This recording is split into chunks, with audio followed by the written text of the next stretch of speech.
Hello, brothers and sisters of Good Shepherd, St. Francis and St. John parishes. I am Father John Lajana, pastor of the Good Shepherd Parish. This week we prepare with the Gospel for the 22nd Sunday of Ordinary Time. From the Gospel of Luke. On a Sabbath, Jesus went to dine at the home of one of the leading Pharisees, and the people there were observing him carefully. He told a parable to those who had been invited, noticing how they were choosing the places of honor at the table. When you are invited by someone to a wedding banquet, do not recline at table in the place of honor. A more distinguished guest than you may have been invited by him, and the host, who invited both of you, may approach you and say, "Give your place to this man," and then you will proceed with embarrassment to take the lowest place. Rather, when you are invited, go and take the lowest place, so that when the host comes to you, he may say, "My friend, move up to a higher position." Then you will enjoy the esteem of your companions at the table. For everyone who exalts himself will be humbled, but the one who humbles himself will be exalted. Then he said to the host who invited him, "When you hold a lunch or a dinner, do not invite your friends or your brothers or your relatives or your wealthy neighbors, in case they may invite you back and you have repayment. Rather, when you hold a banquet, invite the poor, the crippled, the lame, the blind. Blessed indeed will you be because of their inability to repay you, for you will be repaid at the resurrection of the righteous." The Gospel of the Lord.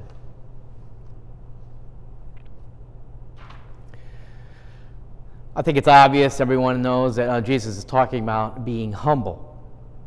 But if you notice, it is the host that moves the person up to a lower rank or up to a higher rank, regardless of what that guest thinks of themselves.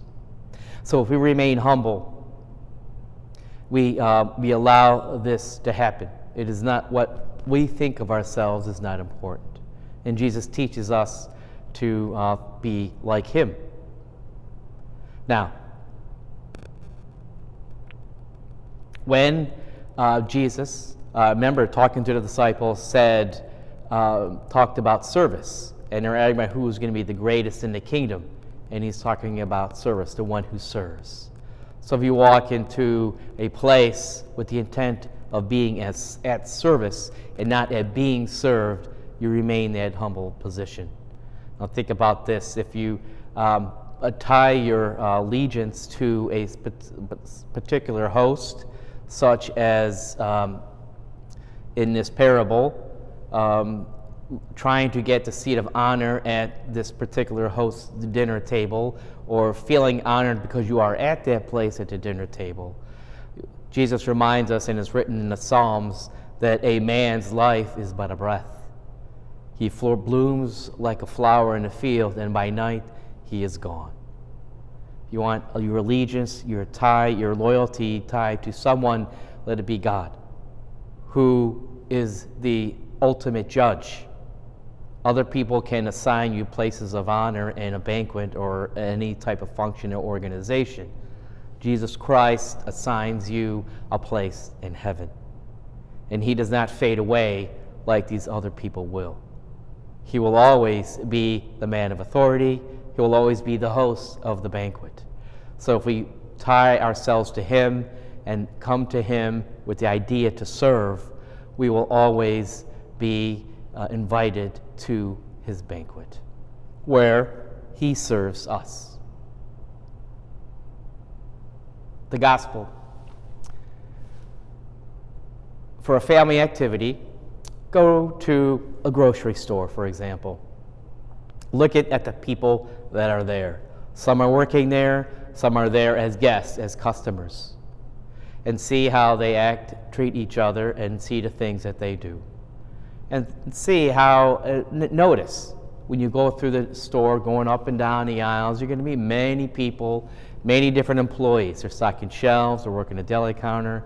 You might even have a Starbucks there, and you can have someone being a barista, getting some coffee from them. Some are serving, others are being served.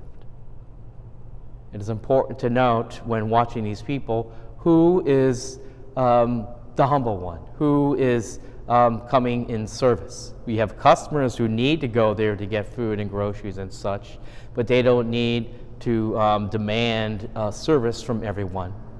They could still be humble, do it themselves, take care of themselves, help the people who are working there, make their job easier for them. You could see all of these things if you are observant. Grocery shopping takes some time, and it's a nice place. You see a lot of different people from a lot of different parts of life, a lot of different economic, financial categories, and the employees themselves have a lot of different responsibilities and duties. Managers, deli workers, stock shelfers, part-time cashiers, everyone performing their duties. By each one, you could see, by watching them and imagining what they're doing, imagine if they all had their obedience to God, how they would do their jobs, and then add the customers to that. You will find that it will be a very pleasant place. And you will see some of that when you are shopping in the store. So take time out when you go shopping. Next time your parents go shopping, go with them. Ask to go with them to observe what is going on and share with each other what you see. And you will see that those being served are the ones that are highly thought of. And those demanding service are the ones who people wish to avoid or not to be with. And take note of that when you go on with your life at home, at school, or at work, dealing with the people you meet. How are you going to act towards them? As one expecting to be served, or one expecting to serve? Goodbye for now. See you at Mass.